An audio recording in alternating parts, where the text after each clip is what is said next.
There are a myriad of reasons why people experience doubt in their relationships. Deuteronomy 29:29 tells us that the secret things belong to the Lord, and those things that are revealed belong to us and our children forever. The last day we looked at some of the reasons for doubts in a relationship. Today we'll continue. Another reason can be unresolved baggage. Perhaps the most common reasons for romantic doubts are our own unresolved emotional baggage. The pain from our past plays an important part in our future as it follows us around from relationship to relationship. We have to work through traumas of past relationships and even our childhood in order to ensure that we can lead a healthy and stable relationship later on. If we are still carrying around the baggage from our past, it can make us doubt the validity of our right here and now. Another reason can be outside pressure. Sometimes it's the outside world that leads us to the doubts we suffer within our relationships. If our relationship has to deal with a lot of pressure from friends and family or even our careers, then it can result in some serious doubts that will follow us around. In order to avoid such doubts, we have to be clear on what we want as individuals rather than just falling in line with the crowd.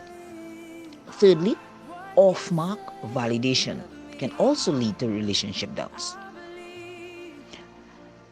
Are you someone who's validated from external sources?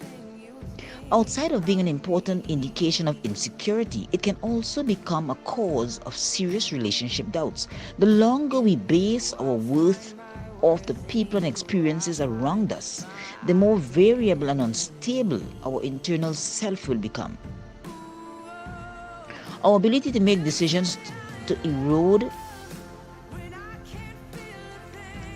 can cause doubt in everything, including our ability to make decisions for ourselves on the basic levels and the basic things of life.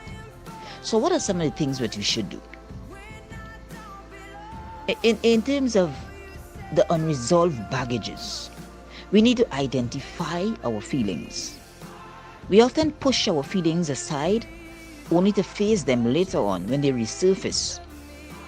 But if we confront our feelings and deal with the situations that are generating those feelings, we'll better be able to have some form of trust rather than doubt in our relationships. We need to also process and accept our emotions. Because of past hurts, a myriad of emotions will be there. All right, there are times when we are angry, we are sad, we are fearful. We need to process those emotions. What is causing me to be angry right now? What has triggered that anger? What is causing me to be sad? And as we process and accept these emotions, we'll be better able to trust the individual we are with at the moment rather than pull from the past relationship that brought hurt, that brought pain, that brought fears. We need to let it all go. And we can only do this through Christ.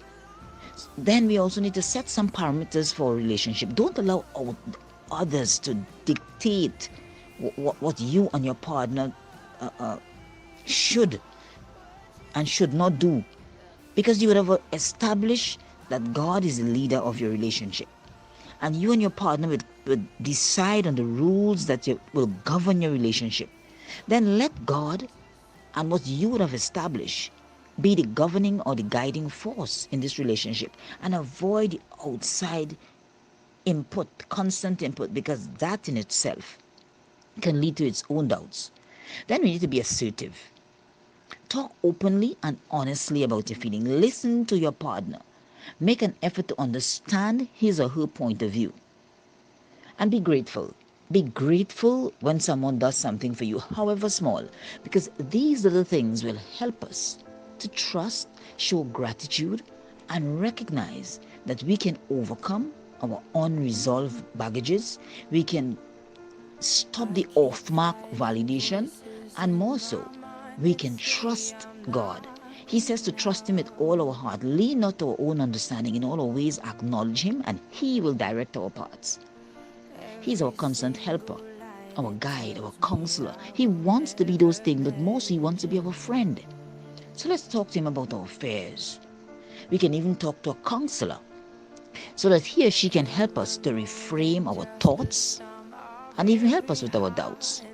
Because sometimes it requires some cognitive behavioral therapy. We need to think differently. We need to act differently. But we need a help to walk through that. So may God help us. Rather than doubt, let's deal with those emotional hoots. Let's be assertive. Let's trust God because he's a revealer. And if perchance there's anything that's going on in the relationship, as Deuteronomy 29:29 tells us, he reveals. God reveals. As we trust him, he'll show us all that we need to know concerning us and our relationships. May God help us. Have yourself a great day.